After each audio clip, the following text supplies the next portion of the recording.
Apocalipsis, capítulo 12, la revelación de Jesucristo al apóstol Juan, parte 2.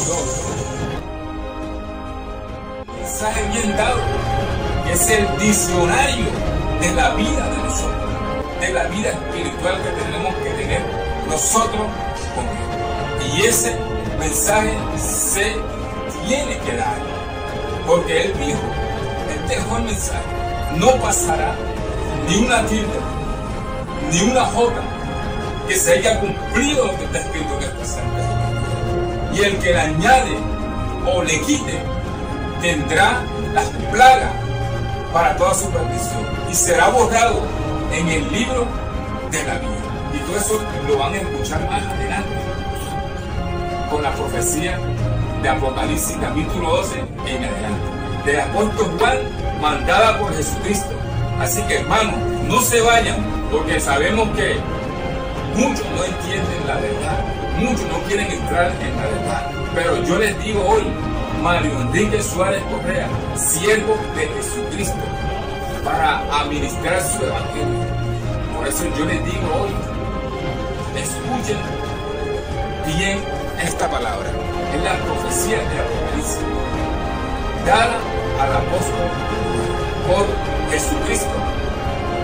Así que no se vayan, que están a punto de conocer la verdad. Amén. Quédense bien sentados, porque la palabra estará. Apocalipsis, capítulo 12, la revelación de Jesucristo al apóstol Juan, parte 2. Se recomienda la supervisión de los padres de familia. Algunas de las escenas de este documental pueden no ser apropiadas para todas las edades. Se recomienda a los padres dar orientación, ya que esta película representa eventos históricos que pueden contener imágenes sensibles. Seguimos en la revelación de Jesucristo, dada al apóstol Juan. Desde hace 2000 años atrás, el apóstol Juan es uno de los seguidores de Jesucristo, amado por Dios y escogido para su ministerio. Juan predicaba la palabra de Dios, del evangelio de Jesucristo, cuando en ese tiempo hubo miles de persecuciones a todos los cristianos. Uno de ellos fue el apóstol Juan, que fue arrojado a un caldero de aceite caliente porque no quiso adorar al emperador Domiciano. Juan, con esa fe inmensa en Jesucristo, salió del caldero sin un rasguño, ya que el poder de Dios estaba con él. Y el emperador tomó represalia, mandando a Juan a la isla de Patmos. Estando Juan allí, el Espíritu de Dios se presentó con voz fuerte como de trompeta. Juan dio la vuelta y vio a la figura del Hijo del Hombre, que le dio la potestad para escuchar y ver las cosas que han de pasar en este mundo. Hermanos, la revelación de Jesucristo véase en el libro de Apocalipsis, capítulo 1 en adelante. En este video damos un ejemplo simbólico cuando Juan, estando en prisión en la isla de Patmos, vio una señal. Yo soy Alfa y Omega, el principio y el fin. Lo que veas, escríbelo en un libro y envíalo a las 7 iglesias de Asia.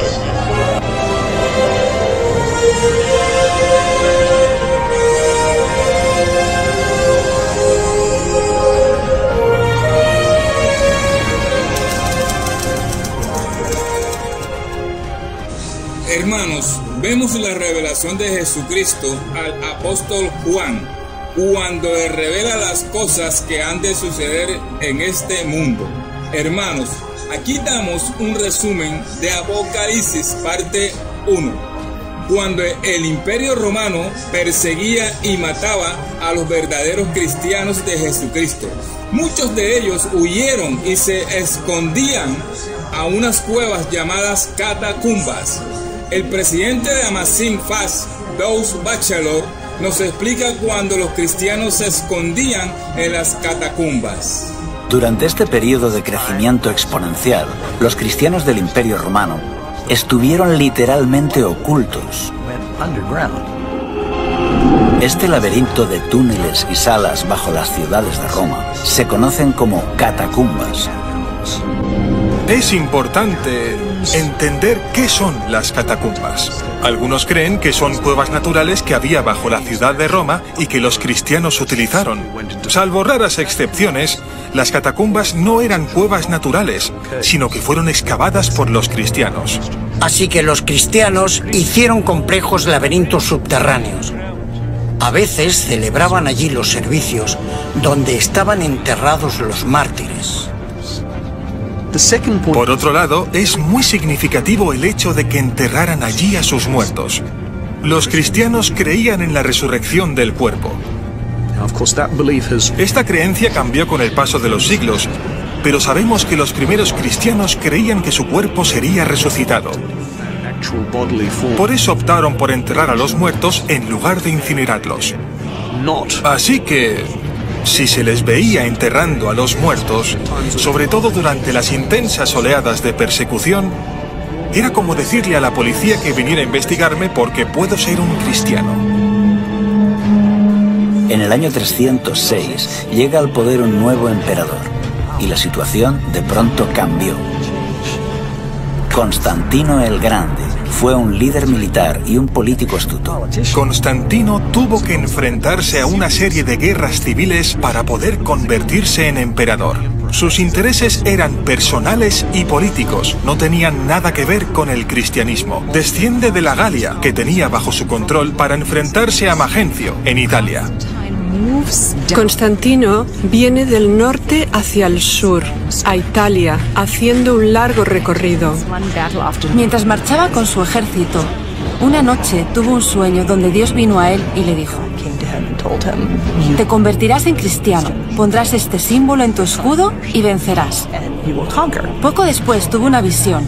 La historia relata que fue vista tanto por Constantino como por su ejército. Levantó su vista hacia el sol y vio una cruz llena de luz y escrito en griego: en tu túnica, bajo este signo vencerás. La historia de que había tenido este sueño aparece en una etapa relativamente temprana. Es descrito por Eusebio. Se encuentra en diferentes fuentes con diferentes versiones, pero parece que Constantino sí que dijo: he tenido este encuentro divino y un ángel me ha dicho que gracias a la señal de la cruz venceré. Constantino mandó pintar los escudos de sus tropas con el símbolo cristiano.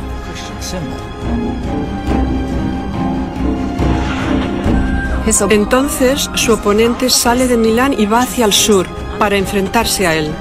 Las tropas de Constantino estaban mejor entrenadas, porque ya habían ganado varias victorias en su marcha. Su oponente cruza el río en el puente de Milvio. Constantino y su ejército están delante de él, y detrás de él, el río. No es una buena situación, porque si no vences al enemigo, no tienes dónde retirarte. Así Magencio fue derrotado. Constantino aún no era cristiano, pero cree que el Dios cristiano le ha dado la victoria. El Dios cristiano es más poderoso que ningún otro Dios. Constantino hizo que el símbolo del cristianismo se integrara en el imperio. Luchó bajo ese símbolo y ganó. Como buen emperador romano pensaría: tengo el símbolo, estoy en el camino correcto. Si tú eras un pagano o estabas confuso en cuanto a la religión, tienes un conflicto de deidades. ¿Cuál quedará por encima de las otras? El Dios cristiano. Puedes sacar tus propias conclusiones. Gradualmente cambió el sentido nacional contra el cristianismo. Durante el reinado de Constantino, los cristianos pasaron de ser una secta perseguida a detentar abiertamente posiciones de influencia en los tribunales y en los palacios de reyes y gobernadores. Ahora, una gran parte de las élites y de la clase dirigente se convierten automáticamente en los obispos locales. Se convirtieron al cristianismo. No fue tan difícil, porque la mayoría ya creía en una divinidad suprema. Ahora es más fácil hacer una carrera militar o en la administración pública imperial si eres cristiano. Porque todos los que ostentan el poder son cristianos. Si querías escalar en la jerarquía, ya sea en el ejército, el gobierno civil o en los tribunales, te hacías cristiano. El edicto de tolerancia de Constantino lo hace muy atractivo. Constantino puede proclamar su título de El Grande, ya que cambió la historia del mundo e hizo que el cristianismo, que hasta entonces había sufrido sangrientas persecuciones, se convirtiera en la religión del Estado. Y como todos en el Imperio Romano entraban a formar parte de la Iglesia cristiana, traían con ellos muchas de sus antiguas creencias y prácticas paganas. Ahora que el cristianismo había alcanzado la legalidad, un amplio número de miembros de las élites lo ven muy atractivo en las siguientes generaciones. La población cristiana aumenta un 10%, luego un 15%, un 25%, pero sobre todo aumenta en las élites. Este es el verdadero cambio. Es ahí cuando el cristianismo se convierte en lo que es hoy. Porque ahora la clase dirigente es cristiana. Con el tiempo, los líderes de la Iglesia comenzaron a vestir sotanas majestuosas y a realizar ceremonias extravagantes que habían formado parte de las religiones paganas. En lugar de los sencillos mandatos de Dios, comenzaron a enseñar supersticiones y tradiciones humanas. Ahora, en lugar de que la Iglesia cristiana convirtiera al mundo pagano, los paganos estaban convirtiendo a la Iglesia. Imaginemos la Iglesia del siglo I como un tren en marcha. El Nuevo Testamento nos describe cómo era la Iglesia. Esa Iglesia entró en un túnel largo y oscuro en los siglos II al IV. Cuando este tren de la Iglesia salió de este largo y oscuro túnel, era tan diferente del tren que entró que uno se pregunta, ¿qué le ha pasado? En el año 391, por orden del emperador Teodosio I, el cristianismo se convirtió en la religión oficial de Roma. La adoración en los templos paganos fue declarada ilegal y todas las prácticas paganas cesaron. Se está intentando cristianizar el imperio. Se quiere cristianizar la cultura pagana existente. Las antiguas basílicas eran en realidad templos paganos. Simplemente ponían una cruz encima y pintaban escenas de santos, héroes y mártires bíblicos. Los cristianos estaban determinados a apoderarse de los templos paganos. Un líder notable de la Iglesia escribe sobre esto en un tratado que ha llegado a nosotros. Refuta los ataques de los paganos en contra del cristianismo.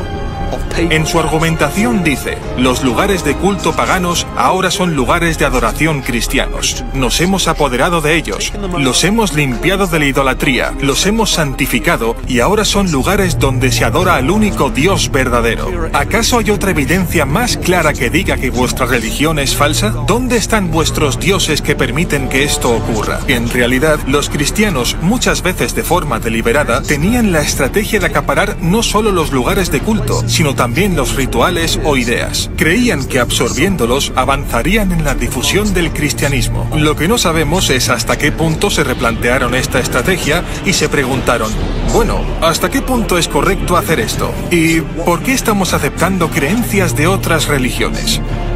La velocidad con que la Iglesia primitiva cayó en la apostasía te deja atónito.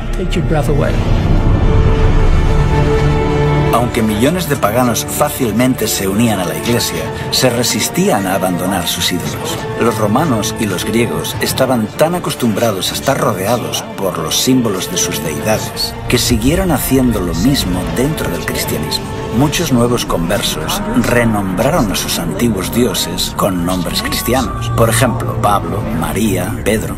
La estatua de Júpiter se convirtió en Pedro. Tiene un disco solar sobre su cabeza, que indica que en realidad no es Pedro, sino una estatua pagana renombrada. En lugar de Rómulo y Remo, ¿eh? ¿Por qué no mártires? Los grandes mártires, Cosme y Damián, ¿no? Las representaciones de Isis, que aunque Grecia la había asimilado como propia, en realidad era una diosa egipcia, se convierte en la representación de María con su hijo. Ya existía la tradición de representar una madre con su hijo. Está, por ejemplo, en el mitraísmo, en Babilonia, en la antigua Persia. Parece que María adquirió algunas de las atribuciones de otras diosas. Tiene una túnica azul oscuro y está encima de una media luna. Es la madre de todos los dioses. Isis lleva en sus brazos a su hijo Horus. Esta imagen recibe un nuevo nombre, el de María con el niño Jesús. El dios Hermes se convierte en la representación de Cristo como el buen pastor. Asclepio es la imagen que sirve de modelo para muchas representaciones de Jesús. Un dios joven y vibrante, con el pelo rizado y barba corta. Pronto las estatuas de los santos y de Jesús comenzaron a adornar las iglesias. A pesar de que Dios prohíbe claramente esta práctica en los 10 mandamientos, la gente continúa venerando y rezando a estos ídolos. No te harás imágenes, ni ninguna semejanza de lo que esté arriba en el cielo, ni abajo en la tierra, ni en las aguas debajo de la tierra. No te inclinarás a ellas, ni las honrarás. Este último punto está relacionado con la veneración a María, la madre de Jesús. Si bien es cierto que María fue una mujer fiel y honrada por ser la madre de Jesús, en ningún lugar de la Biblia se enseña que deba ser divinizada o adorada. María siempre fue muy importante en la historia antigua de la cristiandad, pero en la Edad Media fue elevada a un rango de semidiosa. Creían que la Virgen María podía interceder por los culpables seres humanos ante su Hijo, totalmente virtuoso, justiciero y censurador. Es una imagen extraña, pero así es como lo muestra el arte religioso de la época. La Biblia no venera a María como a alguien más allá de lo humano. La muestra como una mujer pura y maravillosa que fue usada por Dios para dar a luz al Mesías. Sin embargo, en el Concilio de Nicea, en el año 325, la Iglesia elevó a María al rango de diosa y comediadora con Cristo. Incluso en una fecha tan temprana como finales del siglo IV, ya se dedicaban iglesias a la Virgen María. Hermanos, el presidente de Amazing Facts, Doug Batchelor, nos explica en el Concilio de Nicea en el año 325, la Iglesia elevó a María al rango de diosa y comediadora con Cristo. Al final del siglo IV ya se dedicaba en Iglesia a la Virgen María, siendo que Jesucristo dejó claro que la única iglesia que viene a buscar es todos vosotros. Amén. Apocalipsis, capítulo 12, la revelación de Jesucristo al apóstol Juan, parte 2. Suscríbanse en YouTube, pastor del Evangelio de Jesucristo, Mario Suárez, donde encontrarás prédicas de la Biblia, de la palabra de Dios y testimonios personales. Suscríbete. Dios te bendiga.